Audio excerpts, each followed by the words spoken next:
नमस्कार दोस्तों, मैं हूं आप सबकी दोस्त स्निग्धा और फिर से स्वागत कर रही हूं आप सबको आप सबके अपने चैनल हिंदी क्लासेस स्निग्धा पर।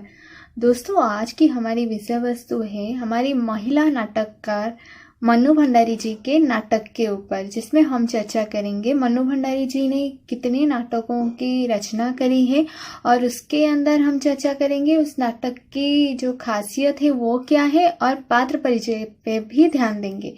तो देर किस बात की है दोस्तों, चलिए आज की आलोचना शुरू करते हैं।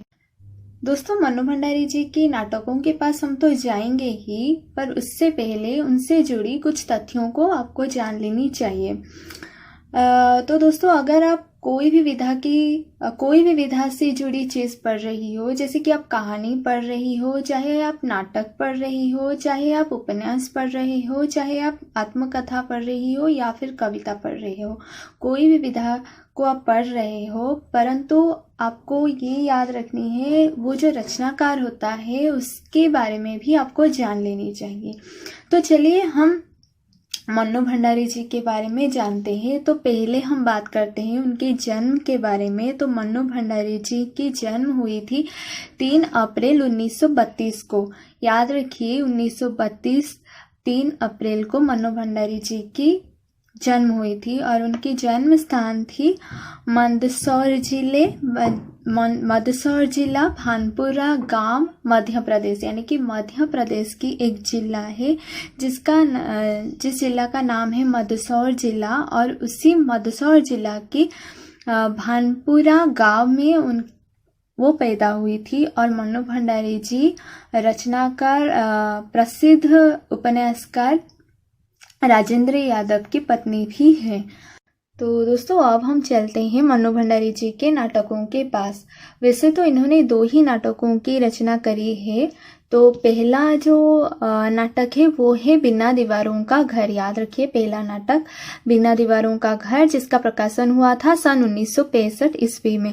और इस नाटक के बारे में अगर हम बात करते हैं दोस्तों, इसकी खासियत ये है कि इस नाटक की सफल मंचीय प्रस्तुति से मन्नू जी को काफी ख्याति मिल गई थी। तो ये जो नाटक 1965 में प्रकाशित हुई थी, इसकी मंचीय प्रस्तुति बहुत ही ज्यादा सफल हुई थी, जिसकी वजह से मन्नू जी को इसकी बहुत ज्यादा ही ख्याति मिली थी, यानी कि बहुत ज्यादा पॉपुलर हुई थी तभी मन्नू जी। तो अगर हम इसकी विषय वस्तु के ऊपर ध्यान देते हैं, 1965 में प्रकाशित होने वाला उनका जो नाटक था बिना दीवारों का घर, इसकी विषय वस्तु कुछ इस तरह से है दोस्तों। इसके जो विषय वस्तु है वो है पति पत्नी के बीच के तनाव भरे जीवन को मूर्त किया गया है। इस नाटक में पति पत्नी के बीच में जो तनाव भरे जीवन व्यतीत होती है उसको यहाँ पर मूर्त किया गया है, यानी कि जैन समाज के सामने लाने की कोशिश किया गया है। और पति पत्नी और वह जैसे विषय के ऊपर ये कहानी आधारित है, यानी कि पति पत्नी के बीच में कोई और जब इंटरफियर करता है तब क्या होता है, उसी तरह की कहानी को लेकर ये नाटक आगे बढ़ रहा है। तो दोस्तों, अब हम चलते हैं बिना दीवारों का घर, जिसका प्रकाशन हुआ था 1965 ईस्वी में। इसके पात्र परिचय के ऊपर, इसमें मुख्य रूप में 3 ही पात्र हमें देखने को मिलते हैं। तो प्रमुख पात्र है नायक अजित, जो कि पति है, नायिका है शोभा, जो कि पत्नी है, और अन्य यानी कि जो दूसरे आदमी के किरदार में हमें नजर में आता है जयंत। तो अजित और शोभा के दाम्पत्य जीवन में किस हिसाब से जयंत का एंट्री यानी कि प्रवेश होता है, ये इस कहानी को आगे लेकर चलता है। तो अब हम बात करते हैं, आपको याद रखनी है बिना दीवारों का घर का प्रकाशन कब हुआ था। 1965 में इसका प्रकाशन हुआ था। और मुख्य रूप में आपको पात्रों के नाम ही याद रखनी है। तो बिना दीवारों का जो घर है नाटक मन्नू भंडारी जी का, इसमें 3 ही पात्र हमें देखने को मिलते हैं, अजित, शोभा और जयंत। अजित जो है वो पति है, शोभा जो है वो पत्नी है, यानी कि अजित नायक है, शोभा नायिका है, और जयंत जो है वो यानी कि दूसरे आदमी के किरदार में हमारे नज़र में आता है। अब हम बात करते हैं मनु भंडारी जी की दूसरा जो नाटक है महाभोज, उसके बारे में। तो महाभोज का प्रकाशन हुआ था दोस्तों सन 1982 ईस्वी में। अब हम इसके विषय वस्तु को थोड़ी सी जान लेते हैं, फिर हम बात करेंगे इसके पात्र परिचय, यानी कि इसमें कौन कौन से पात्र हमें देखने को मिलते हैं। तो दोस्तों अगर हम इसकी विषय वस्तु को देखते हैं, ये प्रसिद्ध उपन्यास मनु भंडारी जी की जो प्रसिद्ध उपन्यास महाभोज का ही नाट्य रूपांतर के रूप में हमारे सामने आता है। याद रखिए महाभोज नाटक के बारे में ये बहुत इम्पोर्टेंट पॉइंट है कि ये प्रसिद्ध उपन्यास महाभोज का ही नाट्य रूपांतर है। और फिर देश के आज़ादी के सपनों से मोहभंग और देश के उस समय की स्थिति का यहाँ पर चित्रण हमें देखने को मिलता है महाभोज नाटक में।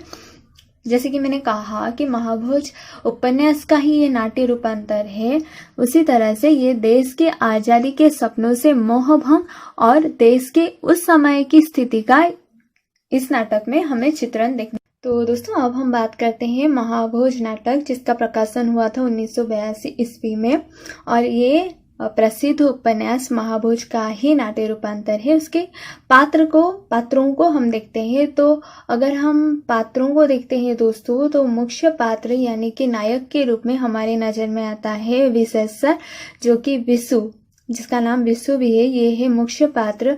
फिर आता है हीरा, जो कि विशु के पिता भी है। बिंदेश्वरी प्रसाद यानी कि बिंदा, जो कि विशेषर यानी कि विशु की दोस्त भी है। फिर आती है रुकमा, जो कि बिंदा यानी कि बिंदेश्वरी की पत्नी भी है। फिर आते हैं दास साहेब, जो कि मुख्यमंत्री भी है और इनके हस्त में गृह मंत्रालय का प्रभार भी सौंपा गया है। याद रखिए दास साहेब जो कि मुख्यमंत्री भी है और जिनके हस्त में यानी कि जिनके हाथ में गृह मंत्रालय का प्रभार भी सौंपा गया है। दोस्तों फिर आते हैं सदाशिव अन्य, जो कि सत्ताधारी पार्टी के अध्यक्ष भी है। जोरावर, जो कि दास साहेब का सहयोगी के रूप में हमारे नजर में आते हैं।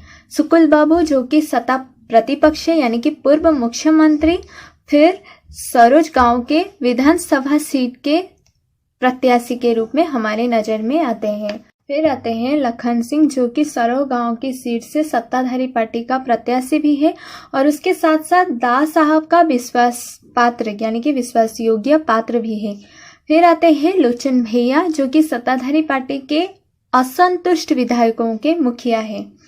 फिर आते हैं सक्सेना, जो कि पुलिस अधीक्षक है। फिर आते हैं दत्ता बाबू, जो कि मसाल समाचार पत्र के संपादक भी है। तो दोस्तों यहाँ पर खत्म होता है हमारे महाभोज नाटक के पात्र परिचय।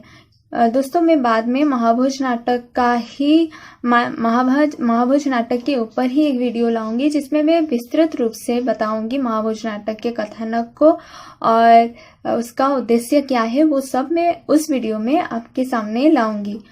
तो दोस्तों उम्मीद है आज की वीडियो आपको जरूर पसंद आई होगी। अगर आपको कोई भी सवाल मुझसे पूछनी हो तो आप मुझे मेल कीजिए। मैं आपको वादा करती हूँ कि आपकी ईमेल की रिप्लाई ज़रूर दूंगी।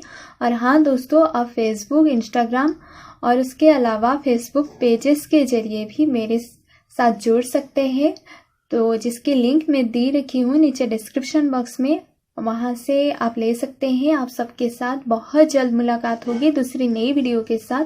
तब तक के लिए नमस्ते।